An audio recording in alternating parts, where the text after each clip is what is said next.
पति पत्नी और कोरोना। मुंबई के एक मेडिकल कॉलेज में रोहित और शबनम नाम के लड़का और लड़की पढ़ते थे। वे दोनों एक दूसरे से बहुत प्यार करते थे। वह हमेशा क्लास में साथ साथ बैठते थे तथा ग्राउंड में भी साथ ही साथ घूमा करते थे। वे लोग अपनी पढ़ाई भी साथ साथ करते थे। कई बार रोहित के कॉलेज न आने पर शबनम अपनी सहेलियों के साथ होते हुए भी अकेलापन महसूस करती थी, और जब रोहित अगले दिन कॉलेज जाता था तो शबनम उसे काफ़ी समय तक गले से लगाए रहती थी। कभी रोहित शबनम को खाना खिलाता तो कभी शबनम रोहित को खाना खिलाती थी। शबनम और रोहित दोनों मिलकर होली का त्यौहार भी कॉलेज में साथ मनाते थे और ईद में भी एक दूसरे के साथ बैठकर सेवइयाँ खाते थे।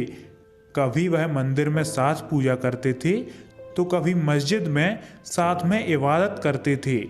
इस तरह वह एक दूसरे से मजहब से ऊपर उठकर मानवता के नाते जुड़े हुए थे। कॉलेज के आखिरी साल का आखिरी पेपर देने के बाद शबनम और रोहित उदास ग्राउंड में बैठे हुए थे। वह दोनों सोच रहे थे कि आज के बाद वह कभी मिल पाएंगे या फिर नहीं। तभी चेहरे पर मुस्कुराहट लेकर रोहित शबनम से पूछता है, बताओ शबनम, क्या यह रिश्ता अब यहीं पर ख़त्म हो जाएगा? क्या हम कभी नहीं मिल पाएंगे? तो शबनम आंखों में आंसू भरे रोहित के कंधे पर हाथ रखकर जवाब देती है, रोहित, ये रिश्ते कभी ख़त्म नहीं होते।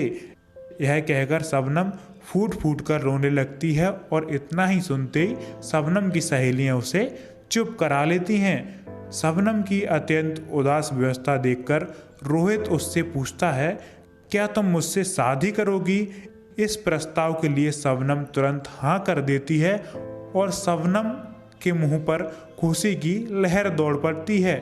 और एक दिन रोहित और शबनम शादी के बंधन में बंध जाते हैं और उधर उनके कॉलेज का फाइनल रिजल्ट भी आ जाता है और उनके कॉलेज के साथ साथ वह डॉक्टर भी बन जाते हैं।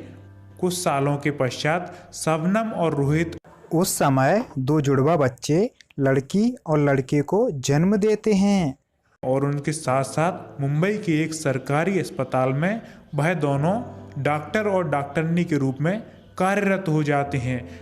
तभी देश में उनकी पूरी हालत सही नहीं चल रही थी और कोरोना नामक महामारी फैलती जा रही थी और इस नाते उनकी जिम्मेदारी और बढ़ जाती है। वह दोनों अकेले मिलकर अपने हुनर से कई कोरोना मरीजों को ठीक करके घर पहुंचा देते हैं। वह दोनों डॉक्टर और डॉक्टरनी अपने बच्चों से मिलने कभी कभार ही जाया करते थे ताकि उनके बच्चे इस महामारी से सुरक्षित बने रहें, उनके बच्चों को भी कहीं कोरोना ना हो जाए। इसीलिए वह अपने घर के बाहर गेट पर खड़े होकर ही अपने बच्चों को देख लिया करते थे और साथ साथ उनसे दूरी भी बनाए रखते थे। बच्चों का अकेलापन देखकर शबनम अत्यंत दुखी होती थी, लेकिन वे दोनों अपनी जिम्मेदारियों के साथ साथ अपनी नौकरी को पूरी ईमानदारी से कर रहे थे। तभी एक दिन पता चला कि मरीजों का इलाज करते करते शबनम भी कोरोना पॉजिटिव हो चुकी है और इस खबर को सुनकर शबनम का पति रोहित पूरी तरीके से टूट चुका था। अब उसके बिल्कुल समझ ना आ रहा था कि वह आगे जाकर अब क्या करे जिससे कि शबनम ठीक हो जाए। वह खुद आईसीयू में अकेला शबनम को गले लगाने का निर्णय करता है। आईसीयू में शबनम और रोहित एक दूसरे को गले लगाकर बहुत रोते हैं और शबनम रोहित से कहती है कि रोहित, अपना सफ़र यहीं तक था, हम दोनों जीवित तब तक एक दूसरे को बहुत चाहते रहे, लेकिन अब तुम रो मत, तुम्हें अपने बच्चों का ख्याल रखना है। और इतना कहते ही शबनम हॉस्पिटल के उस कमरे में अपना दम तोड़ देती है।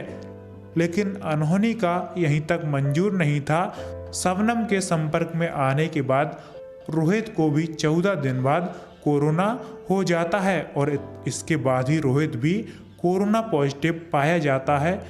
रोहित के कोरोना पॉजिटिव पाने के बाद वह अपने घर पर भी नहीं जा पाता है और धीरे धीरे अनहोनी को यही मंजूर नहीं था। शबनम के संपर्क में आने के कारण रोहित को भी कोरोना हो जाता है और वह भी एक दिन इस दुनिया से अलविदा कह देता है।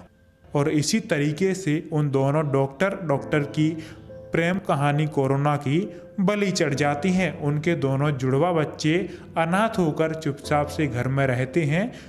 तो साथियों, इस कहानी का सार यह है कि इस देश के नागरिकों को सुरक्षित रखने के लिए कई डॉक्टर और कई पुलिस वालों ने कोरोना के खिलाफ जंग लड़ते हुए अपनी जान गंवाई है। इसलिए हमारा आपसे यही विनम्र निवेदन है कि आप अपने घर पर रहें और पूर्ण रूप से सुरक्षित रहें।